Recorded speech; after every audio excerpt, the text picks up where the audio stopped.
একজন প্রিডেটর যে ছিল তার ক্ল্যানের সবচেয়ে দুর্বল, কিন্তু তাকে মহাবিশ্বের এমন এক অপরাজেয় প্রাণীর মুখোমুখি হতে হয়েছিল যাকে কেউ কখনো হারাতে পারেনি। যেই তার মুখোমুখি হয়েছে তাকেই এটি শেষ করে দিয়েছে। কেন এই দুর্বল প্রিডেটরকে এই প্রাণীর মুখোমুখি হতে হলো এবং এরপর কি ঘটবে তা জানতে হলে ভিডিওটিতে লাইক দিয়ে দিন এবং চ্যানেলটিতে সাবস্ক্রাইব করে সম্পূর্ণ ভিডিওটি দেখতে বসে পড়ুন।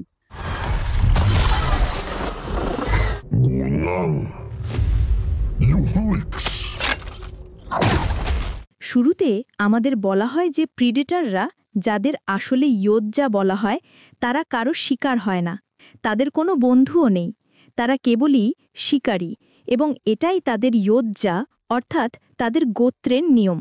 এরপর আমরা প্রিডেটরের নিজ গ্রহ গানা প্রাইম দেখি, আর সেখানে আমরা ডেক নামের একজন যোদ্ধাকে দেখি যে গোত্রের রাজপুত্র খুব দ্রুত গতিতে চলছিল। সে একটি গুহায় এসে তার মুখোশ খুলে ফেলে এবং তারপর তার ভাইকে খুঁজতে গুহার গভীরে এগিয়ে যায়, আর তার ভাই কই অদৃশ্য হয়ে তার ভাইকে আক্রমণ করে। এই গোত্রে সমস্ত যোদ্ধাদের নিজেদের প্রমাণ করার জন্য সারা জীবন প্রশিক্ষণ নিতে হয়। এছাড়াও যখন তারা প্রাপ্তবয়স্ক হয় তাদের নিজেদের শিকার বেছে নিতে হয় এবং তাকে হত্যা করতে হয়। তারপর তার মাথা দেখিয়ে তারা গোত্রের অংশ হয়ে ওঠে এবং কেবল তারপরই তারা অদৃশ্য হওয়ার গ্যাজেট পায়, কারণ কইয়ের কাছে এটি ছিল এবং ডেকের কাছে ছিল না। ডেক কেবল তার লেজার গান দিয়ে ভাইয়ের সাথে লড়ছিল। এই লড়াইটি খুব তীব্র ছিল, যেখানে কই তার ভাইকে পরাজিত করে এবং তারপর তাকে ওপর থেকে নিচে ফেলে দেয়। ডেক খুব দুঃখ পায়।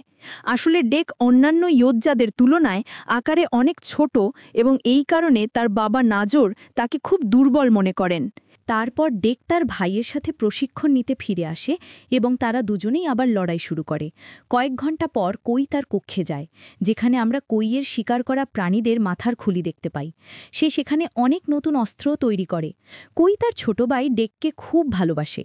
তারপর সে ডেককে তার শোল্ডার ক্যানন দেয় এবং তাকে অন্য গ্রহে গিয়ে নিজের শিকার বেছে নিতে বলে, এবং সে মহাবিশ্বের সবচেয়ে বিপজ্জনক প্রাণী সম্পর্কে তথ্য দিচ্ছিল। তখন ডেক কোলিগস নামের একটি প্রাণীকে বেছে নেয়। কই তখন ব্যাখ্যা করে যে এটি এমন একটি গ্রহে রয়েছে যা মহাবিশ্বের সবচেয়ে বিপজ্জনক এবং সেখানকার সবকিছুই যে কেউ সেখানে যায় তাকে হত্যা করতে চায়। কোলিগসকে হত্যা করা অসম্ভব, কারণ কেউ কখনো তাকে হত্যা করতে পারেনি এবং এমনকি তাদের বাবা নাজরও তাকে ভয় পান। ডেক তখন বলে, যেহেতু বাবা আমাকে সবচেয়ে দুর্বল মনে করেন, আমি সবচেয়ে বিপজ্জনক প্রাণীটিকে হত্যা করে নিজেকে প্রমাণ করব। আমি কেবল তাকেই শিকার করব। কই এটা ঠিক মনে করে না, কিন্তু ডেক তার শিকার বেছে নিয়েছিল, তাই কইকে তার কথায় রাজি হতে বাধ্য হতে হয়। ঠিক তখনই তাদের বাবার মহাকাশযান এসে পৌঁছায়। দুই ভাই বাইরে যায় এবং তারপর তাদের বাবা এসে তাদের সাথে দেখা করেন। ডেক তখন তার বাবার সম্মানে রক্ত ঝরায়। নাজর বলেন, কই, আমি তোমার উপর হতাশ। আমি তোমাকে বলেছিলাম এই যখন জন্মেছিল তখনই একে মেরে ফেলতে, কারণ আমাদের গোত্রে দুর্বলদের কোনো স্থান নেই। এই কথা শুনে ডেক খুব দুঃখ পায় এবং সেখানে নাজর ডেককে তার একটি ডিভাইস দিয়ে বন্দি করে ফেলে। তারপর সে কইকে তাকে হত্যা করতে বলে। কই এগিয়ে এসে তার ভাইয়ের কাছে যায়, কিন্তু কই তার তলোয়ার দিয়ে তার ভাইকে মুক্ত করে দেয়, তাকে মহাকাশযানের ভেতরের একটি ডিভাইসে ছুড়ে দেয় এবং মহাকাশযানটি লক করে দেয়, এবং সে তার বাবার সাথে লড়াই শুরু করে। ডেক ভেতর থেকে এই জিনিসগুলো দেখছিল এবং বাইরে নাজর অদৃশ্য হয়ে কইকে আহত করে এবং তারপর তার হাত কেটে ফেলে। ডেক তার ভাইকে দেখে খুব দুঃখ পায়। নাজর কইকে বন্দি করে। তখন কই তার কাটা হাত দিয়ে মহাকাশযানটি সক্রিয় করে দেয় এবং সে বলে, কেবল নিজেকে প্রমাণ করার পরই ফিরে এসো। আর সেখানেই তার বাবা কইয়ের গলা কেটে ফেলেন। ডেক প্রচণ্ড রেগে যায় এবং সেখান থেকে ডেককে বহনকারী মহাকাশযানটি গ্রহের উদ্দেশ্যে রওনা দেয়। ডেক সেখানে খুব দুঃখী থাকে। 1 মাস পর ডেক জেগে ওঠে এবং সে গ্রহে পৌঁছে যায়। তাদের মহাকাশযানটি বিধ্বস্ত হতে যাচ্ছিল। তখন ডেক একটি বাইকের মতো ডিভাইসে বসে মহাকাশযান থেকে নিজেকে আলাদা করে ফেলে এবং সেই ডিভাইসটি অন্যদিকে যাচ্ছিল। তখন একটি শিকারী পাখি ডেককে আক্রমণ করতে আসে, কিন্তু সে বাইকের প্রযুক্তির কারণে বেঁচে যায় এবং ডেক মাটিতে পড়ে যায়। সে খুব রেগে যায় এবং সে কইয়ের কথাগুলো মনে করতে শুরু করে যে তাকে নিজেকে প্রমাণ করে ফিরে যেতে হবে। তখন ডেক তার সমস্ত অস্ত্র বের করে, যা তার নিজ গ্রহের উচ্চ প্রযুক্তির অস্ত্র, এবং এখন সে কোলিগসকে হত্যা করে তার মাথা কেটে এবং তার গোত্রে ফিরিয়ে নিয়ে নিজেকে প্রমাণ করতে যাচ্ছিল। কিন্তু সেখানকার গাছগুলো নিজেরাই ছিল দানব, যাদের ট্রি স্টার্স বলা হয়, এবং সেই ট্রি স্টাররা ডেকের সমস্ত অস্ত্র অদৃশ্য করে দেয়। ডেক রেগে যায় এবং ট্রি স্টাররা তাকে মারতে যায়। ডেক তার লেজার তলোয়ার দিয়ে তাদের এড়াচ্ছিল এবং তারপর তাদের কেটে ডেক একটি পাহাড়ে উঠে পড়ে, যেখানে ট্রি স্টাররা পৌঁছাতে পারছিল না। তারপর সে গাছপালা দিয়ে নিজের চিকিৎসা করে এবং ধীরে ধীরে সামনের দিকে এগিয়ে যাচ্ছিল। তখন সেই এক বিশেষ ধরনের কাঁটাযুক্ত গাছ দেখতে পায়, যার কাছে গেলেই কাঁটা ছুঁড়ে মারত, যা একজনকে অজ্ঞান করে দিত। তখন ডেক উপর থেকে একটি কণ্ঠ শুনতে পায়, যেখানে থিয়া নামের একটি সিনথেটিক রোবট ছিল। এই রোবটগুলিকে পৃথিবী থেকে মহাবিশ্বের সবচেয়ে বিপজ্জনক গ্রহগুলিতে পাঠানো হয়েছিল তাদের প্রাণীগুলিকে ফিরিয়ে আনার জন্য। এটি একটি কোম্পানি করত। তারপর থিয়া ডেকের ভাষা বুঝতে পারে, তা স্থানান্তর করে এবং কথা বলতে শুরু করে। সে ব্যাখ্যা করে যে এই গাছগুলো তাকে অজ্ঞান করে দিতে পারে, এবং সেখানে একটি খুব বড় পাখি ছিল, এবং এটি গাছগুলোর ওপর পাথর ফেলে সেগুলোকে সক্রিয় করত এবং তারপর তাদের কাঁটা বিয়ে শিকারকে অজ্ঞান করে খেয়ে ফেলত। থিয়া এই ব্যাখ্যা করে এবং ডেক দৌড়ানোর চেষ্টা করে, কিন্তু তখন একটি কাঁটা তার গায়ে লাগে। থিয়া নিজেকে মুক্ত করার জন্য তার সাহায্য চায়। তখন ডেক তার একটি ব্লেড বের করে থিয়ার দিকে ছুঁড়ে মারে এবং ডেক সেখানেই অজ্ঞান হয়ে যায়। আর সেই নরখাদক পাখিটি তাকে খেতে এগিয়ে আসে। ঠিক তখনই থিয়া সেটিকে ধরে ফেলে এবং নৃশংসভাবে হত্যা করে। তারপর থিয়া এসে ডেকের দিকে তাকায় এবং কিছুক্ষণ পর ডেকের জ্ঞান ফেরে। থিয়া ব্যাখ্যা করে যে গাছগুলো অজ্ঞান করে সেই গাছগুলো দিয়ে তাকে আবার হুঁশে আনা যায়। তখন ডেক একজন ইয়োদেজা হাওয়ায় একাই কাজ করত এবং দেখল যে থিয়ার কোনো পা নেই এবং সে বিচ্ছিন্ন। থিয়া ব্যাখ্যা করে যে তাকে এখানে গবেষণার জন্য পাঠানো হয়েছিল এবং সে অন্যান্য ইয়োদেজাদের মতো কোলিক্সের সাথে লড়াই করতে এসেছিল, এবং কোলিক্সের সাথে লড়াইয়ে সে তার পা হারিয়েছে। এবং যদি ডেক কোলিক্সকে হত্যা করতে চায়, থিয়া তাকে সাহায্য করতে পারে। এই গ্রহের অন্যান্য বিপজ্জনক উদ্ভিদ সম্পর্কেও তার কাছে সম্পূর্ণ তথ্য ছিল। ডেক তখন বলে যে ইয়োদেজারা একাই শিকার করে, কিন্তু তুমি আমার সাথে একটি অস্ত্র হিসেবে আসতে পারো। থিয়া রাজি হয়। তখন ডেক থিয়াকে সাথে নিয়ে এগিয়ে চলে।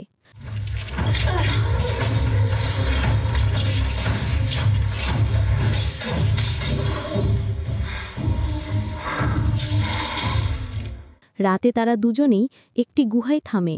থিয়া তখন ব্যাখ্যা করে যে সে 2 বছর আগে এখানে এসেছিল এবং তারা তাদের পুরো সিনথেটিক দল নিয়ে একটি খুব বড় বেস তৈরি করেছিল।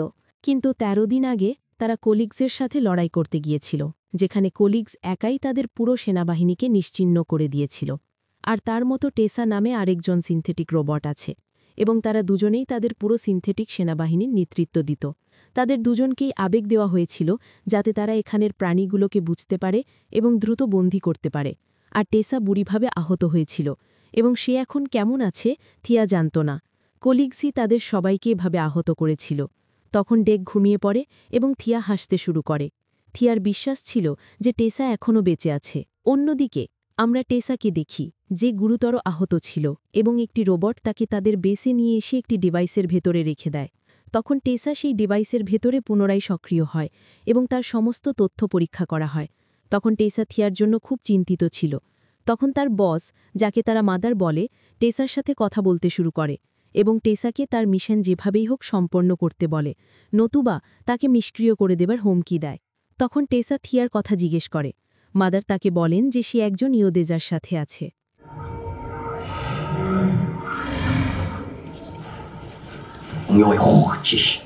সেই সময় থিয়া এবং ডেক ঘাসের কাছাকাছি একটি জায়গায় আসে এবং সেখানে তারা বাইসেন নামে একটি খুব বিপজ্জনক প্রাণী দেখতে পায়, যা কলিগস খেত। ডেক এটি শিকার করতে চায়। থিয়া তখন ব্যাখ্যা করে যে সেখানকার ঘাস আসলে ব্লেডের চেয়েও ধারালো, তাই তারা ঘাসের মধ্যে যেতে পারবে না। আর ঠিক তাদের সামনেই এক ভিন্ন ধরনের প্রাণী আবির্ভূত হয়, যাকে থিয়া আগে কখনো দেখেনি। থিয়া একে খুব সুন্দর মনে করে, তাই সে এর নাম দেয় বার্ড। তখন বার্ড বাইসেনের সাথে লড়তে ঘাসের মধ্যে এগিয়ে যায়। ডেক গাছপালার মধ্যে দিয়ে লাফিয়ে এগিয়ে চলছিল এবং একটি দীর্ঘ তাড়া করা দৃশ্যের পর বাইসেনটি তাদের দিকে আসছিল। ডেক একটি ব্লেড ছড়ে মারে এবং বাইসেনটি সেখানেই 2 টুকরো হয়ে যায়। কিন্তু ঠিক সেখানেই থিয়া এবং ডেক অন্য একটি প্রাণীর হাতে ধরা পড়ে। থিয়া এর নাম বলে লুনা। যা খুব বড় ছিল এবং এটি তাদের দুজনকেই খেতে যাচ্ছিল। তখন বার্ড তার মুখের ভেতরে আটকে যায় এবং সে কারণে লুনার দাঁত ভেঙে যায় এবং এটি থিয়া ও ডেককে ফেলে দেয়। ডেক তখনও বার্ডকে পছন্দ করছিল না এবং তারপর ডেক লুনার কাছ থেকে পালাতে শুরু করে। তখন তারা ঘাসের কাছে পৌঁছায়। লুনা ডেককে ধরে ফেলে এবং তখন ডেক লাফিয়ে তার ওপর উঠে সেটিকে কেটে ফেলে এবং সেখানেই মেরে ফেলে এবং সে নিজেকে একজন অনেক ভালো যোদ্ধা হিসেবে অনুভব করতে শুরু করে। অন্যদিকে টেসা এসে ডেকের মহাকাশযানটি দেখতে পায়। ট্রি স্টাররা তাদের আক্রমণ করেছিল। তখন টেসা এবং তার সিনথেটিক সেনাবাহিনী তাদের হত্যা করতে শুরু করে এবং গবেষণার জন্য নমুনা হিসেবে নিয়ে যেতে থাকে।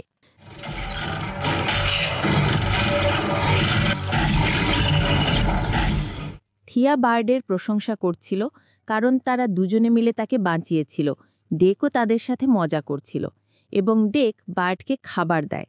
তখন বার্ড ডেকের মুখে থুতু দেয়। ডেক খুব রেগে যায়, কিন্তু থিয়া ব্যাখ্যা করে যে এটি তাকে তার গোত্রের অংশ মনে করে, যে কারণে তারা থুতু দিয়ে এমন করে। তখন ডেক দুঃখী হয়ে যায় কারণ তার এখন কোনো গোত্র নেই। থিয়া তখন বলে যে সমস্ত যোদ্ধা যারা গোত্রে বাস করে। ডেক তখন ব্যাখ্যা করে যে তার ভাইকে তার বাবা হত্যা করেছে এবং এজন্যই তার কোনো গোত্র নেই এবং সে কলিগসকে হত্যা করে নিজেকে প্রমাণ করবে এবং তার গোত্রের অংশ হবে। থিয়া তখন বলে যে সেও যত তাড়াতাড়ি সম্ভব টেসার কাছে পৌঁছতে চায় এবং সেজন্য ডেকেরও কলিগসের কাছে পৌঁছনো দরকার।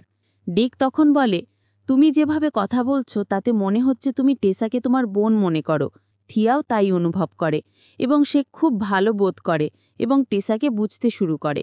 তারপর ডেক ঘুমাতে যায় এবং বার্ডও তার স্টাইল নকল করছিল, তাই ডেক খুব হাসতে শুরু করে।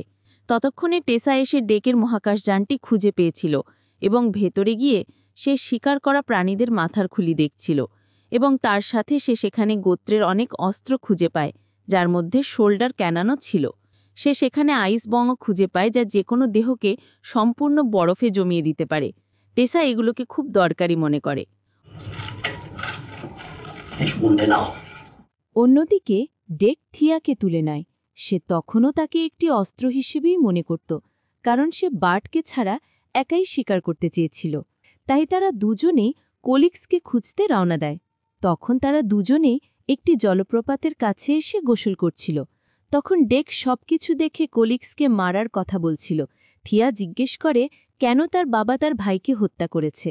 ডেক ব্যাখ্যা করে যে তার ভাই তাকে বাঁচাতে গিয়ে মারা গেছে যাতে সে নিজেকে প্রমাণ করতে পারে এবং এজন্যই সে কলিগসকে হত্যা করে নিজেকে প্রমাণ করার জন্য তার গোত্রের অংশ হতে চায়। থিয়া তখন ব্যাখ্যা করে যে পৃথিবীতে একদল নেকড়ে আছে এবং তারা খুব শক্তিশালী। তারা একসাথে শিকার করে এবং তাদের নেতা হল আলফা নেকড়ে। ডেক তখন জিজ্ঞেস করে আলফা নেকড়ে কি সবচেয়ে বেশি শিকার করে। থিয়া ব্যাখ্যা করে যে না, সে তার পুরো পালের যত্ন নিয়ে আলফা হয়। ডেক বলে আমি সবচেয়ে বেশি শিকার করে হান্টার আলফা হতে চাই।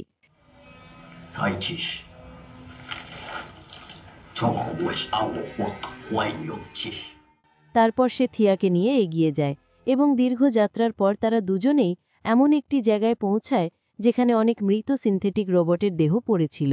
থিয়া ব্যাখ্যা করে যে কলিগস নিশ্চয়ই কাছাকাছি আছে এবং তাদের লড়াইটা এখানেই হয়েছিল।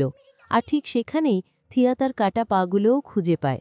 তখন সে একটি মেশিন ব্যবহার করে তার শরীরকে তার পায়ের সাথে জুড়তে শুরু করে, কারণ তার পা তখনও জীবিত ছিল।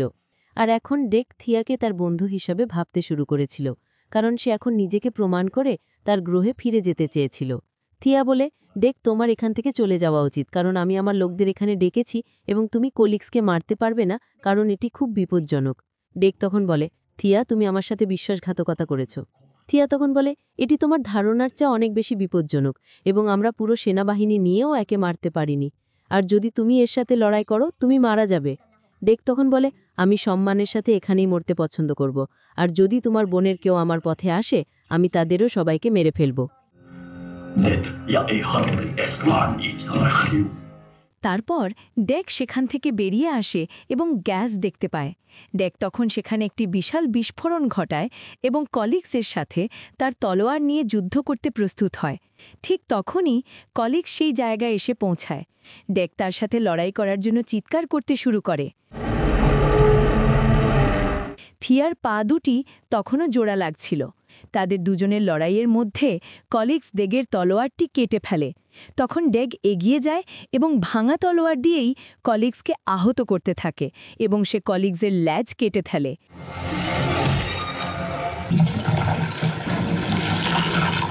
কিন্তু সেখানেই ল্যাজটি পুনরুৎপাদিত হয়ে আবার জোড়া লেগে যায় এবং এটি ডেককে ছুঁড়ে ফেলে দেয়, যার পা একটি টেবিলের নিচে আটকে যায়। তখন কলিগস ডেককে ধরে ফেলে, তার তলোয়ার দূরে ছুঁড়ে দেয় এবং তাকে প্রায় মেরেই ফেলছিল। ঠিক তখনই থিয়া তার বন্দুক দিয়ে গুলি চালাতে শুরু করে। ডেক এই সুযোগ কাজে লাগিয়ে কলিগসকে একটি শিকলে আটকে ফেলে এবং এগিয়ে গিয়ে বন্দুক দিয়ে কলিগসকে আক্রমণ করে। তার তলোয়ার ফিরিয়ে নিয়ে সে কলিগসের গলা কেটে ফেলে।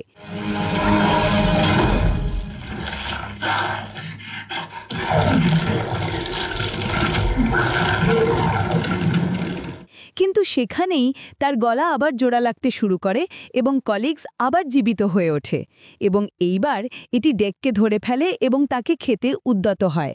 কিন্তু তখন কলিগস ডেকের কাছ থেকে একটি পরিচিত গন্ধ পেতে শুরু করে, যা আসলে বার্ডের ছিল, আর এই কারণে কলিগস ডেককে জীবিত ছেড়ে দেয়। এর কারণ আমরা পরে বুঝতে পারব।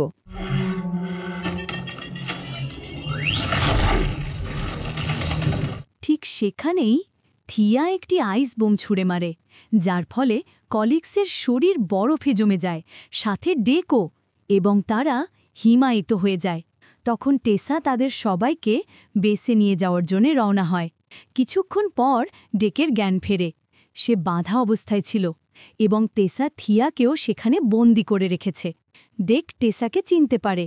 টেসা ডেকের অতীত বুঝতে পেরেছিল যে সে দুর্বল ছিল এবং তার বাবা তাকে মেরে ফেলতে চেয়েছিলেন, এবং সে তার ওপর পরীক্ষা নিরীক্ষা করতে যাচ্ছিল যাতে সে ইয়োদেজাদের নিয়েও গবেষণা করতে পারে। তখন টেসা থিয়াকেও সক্রিয় করে। থিয়া টেসাকে দেখে খুব খুশি হয় এবং থিয়া টেসাকে সেখানকার প্রাণীদের সম্পর্কে বলছিল। কিন্তু তখন থিয়া ডেককে দেখতে পায় এবং টেসা ব্যাখ্যা করে যে তারা কলিগসের পুনরুৎপাদন ক্ষমতা দিয়ে মানুষদের উন্নত করতে দারুণভাবে সাহায্য করতে পারে, এবং সে ডেককে অজ্ঞান করতে শুরু করে। থিয়া তাকে ছেড়ে দিতে বলে কারণ সে খুব দুর্বল ছিল, কিন্তু টেসা ডেককে শক দিয়ে দুর্বল করতে শুরু করে। থিয়া বারণ করছিল এবং শক মেশিনটি বন্ধ করে দেয়। তখন টেসা রোবটটিকে সেখানে রেখে মায়ের সাথে কথা বলতে যায়। ডেক বলে, আমাকে সাহায্য করো। থিয়া তখন তার সাথে ইয়োদেজা ভাষায় কথা বলতে শুরু করে এবং রোবটটি ডেকের অস্ত্রের দিকে তাকাচ্ছিল।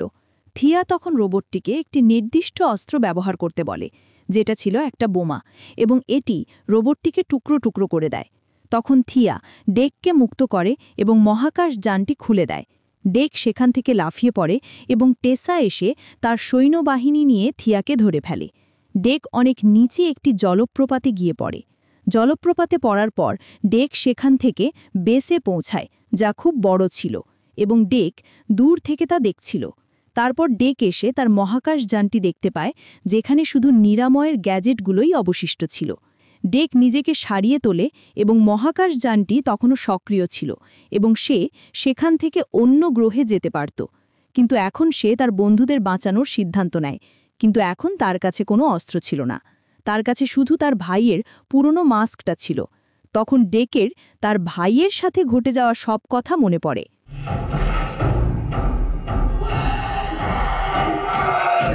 তখন ডেক বাইরে যায়, ব্লেডের মতো কাঁটা নেয় এবং তা দিয়ে নিজের অস্ত্র তৈরি করতে থাকে। তারপর সে কাঁটাযুক্ত গাছও নেয়, যা সে ব্যবহার করতে যাচ্ছিল, এবং সে মৃত বাইসেনের দাঁত দিয়ে একটি তলোয়ার তৈরি করে। তারপর ডেক এসে কাঁটা ছুঁড়তে থাকা সাপটিকে খাবার দিয়ে তার সাথে বন্ধুত্ব করে, যাতে সেটিকে সে তার শোল্ডার ক্যাননের মতো ব্যবহার করতে পারে, এবং সে সেই জায়গায় পৌঁছায় যেখানে কলিগস ছিল। সেখানে সে বার্ডকে দেখতে পায়, যে কলিগসের পায়ের ছাপের উপর দাঁড়িয়েছিল। তখন ডেক বোঝে যে বার্ড আসলে কলিগসের সন্তান।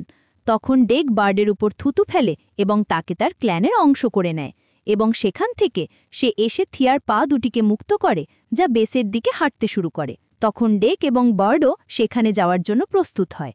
থিয়া বেসে বন্দী ছিল। এদিকে ডেক তার বিষাক্ত কাঁটা দিয়ে সৈন্যদের হত্যা করতে শুরু করে, এবং সে বার্ডকে নিয়ে এগিয়ে যায়, কারণ বার্ডও খুব শক্তিশালী ছিল, এবং তারা দুজনেই সমস্ত সিনথেটিক রোবটদের হত্যা করতে থাকে।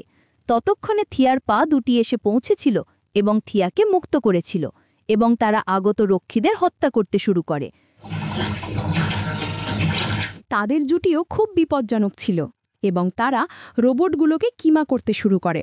ততক্ষণে থিয়া বেস থেকে কোলিক্সকে পাঠানোর প্রস্তুতি নিচ্ছিল, কিন্তু ডেক এগিয়ে যায় এবং তখন থিয়া পেছন থেকে এসে তাকে বাঁচায়। সে সেখানে বার্ডকে দেখতে পায়। থিয়া খুব খুশি হয়, কারণ ডেক তাকে নিজের মনে করে বাঁচাতে ফিরে এসেছিল এবং এখন তারা তিনজন একটি ক্ল্যান বা দল হয়ে গিয়েছিল। থিয়া সেখান থেকে বেরিয়ে যেতে চায়। ডেক তখন ব্যাখ্যা করে যে সে কোলিক্সটো বাঁচাতে এসেছে, কারণ সে বার্ডের মা। থিয়াও এটা জেনে অবাক হয়। যখন টেসা তাদের ওপর আক্রমণের খবর পায়, সে তার সৈন্যবাহিনী নিয়ে এগিয়ে যায়। তখন তারা ডেককে দেখতে পায় যে চুপচাপ বসেছিল। সমস্ত সৈন্যরা ডেকের কাছে আসে, আর সেখানে ডেক তার সাপগুলোকে ব্যবহার করে সমস্ত কাঁটাযুক্ত গাছপালা সক্রিয় করে দেয়, যা বিষাক্ত কাঁটা ছড়ল, এবং সেখানেই পুরো সিনথেটিক সৈন্যবাহিনীকে মেরে ফেলে। কিন্তু টেসা ডেককে মারার জন্য খুব বড় একটি মেশিন নিয়ে এসেছিল। তখন সে লেজার দিয়ে ডেককে আক্রমণ করে এবং তখন বার্ড ডেককে বাঁচাতে গিয়ে নিজের জীবন দেয়।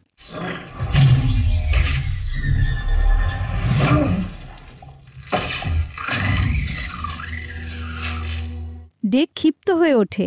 তারা দুজনে লড়াই শুরু করে, যেখানে ডেক সেই বড় মেশিনটির সামনে খুব দুর্বল প্রমাণিত হচ্ছিল।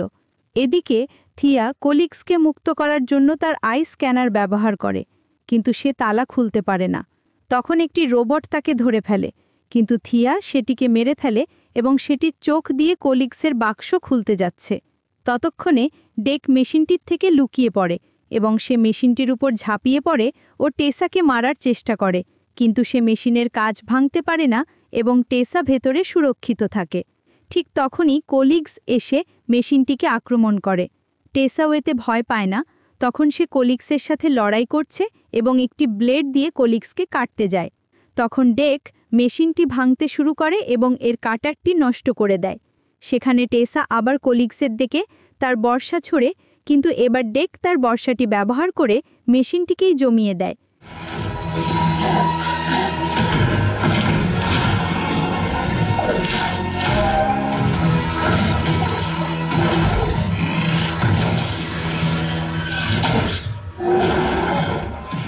আর তখন কোলিক্স সেখানেই মেশিনটি ভেঙে ফেলে এবং টেসা তার শোল্ডার ক্যানন দিয়ে এটিকে মারতে যাচ্ছিল। ঠিক তখনই কোলিক্স তাকে খেয়ে ফেলে।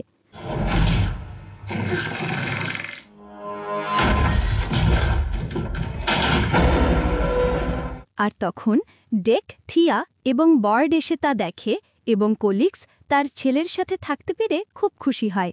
ডেকও এসে তাকে সম্মান জানায়, কিন্তু কোলিক্সের অদ্ভুত লাগে এবং এটি তার শরীরের ভেতর থেকে চিৎকার করতে শুরু করে, আর কোলিক্স সেখানেই টুকরো টুকরো হয়ে যায়।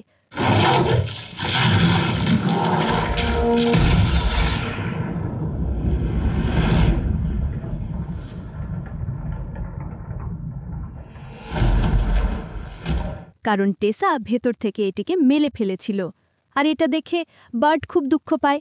তখন টেসা থিয়াকে ধরে এবং বলে, বিশ্বাসঘাতকতার শাস্তি সবসময় মৃত্যু। কিন্তু ঠিক সেখানেই ডেক তাকে তার তলোয়ার দিয়ে মেরে ফেলে এবং তার শোল্ডার ক্যানন ফিরিয়ে নেয়। তখন বার্ড এসে টেসার গলা কেটে দেয়।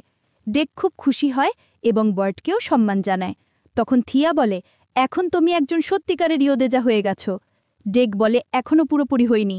1 মাস পর ডেক তার নতুন গোত্রকে নিয়ে ইয়োদিজা প্রাইম গ্রহে ফিরে আসে এবং সে তার পুরনো গোত্রের কাছে আসে। তখন তার বাবা নজর বাকি সবার সাথে বেরিয়ে আসে এবং তাদের দিকে তাকাতে থাকে। ডেকের জাহাজ অবতরণ করে এবং সে বলে, আমি আমার শিকার সম্পন্ন করেছি। নজর তখন বলে, তোমার ভাইয়ের মতো তুমিও আর এই গোত্রের অংশ নও, এবং সে তার 2 ইয়োদেজাকে ডেককে হত্যা করতে পাঠায়। ডেক তাদের দুজনের সাথেই লড়াই শুরু করে এবং ডেক সেখানেই তাদের দুজনকে হত্যা করে এবং সে সামনে এগিয়ে যায় ও তার বাবা নজরের সাথে লড়াই শুরু করে। নজর খুব দ্রুত গতির ছিল, কিন্তু এইবার ডেক তার উপর ভারী পড়ে।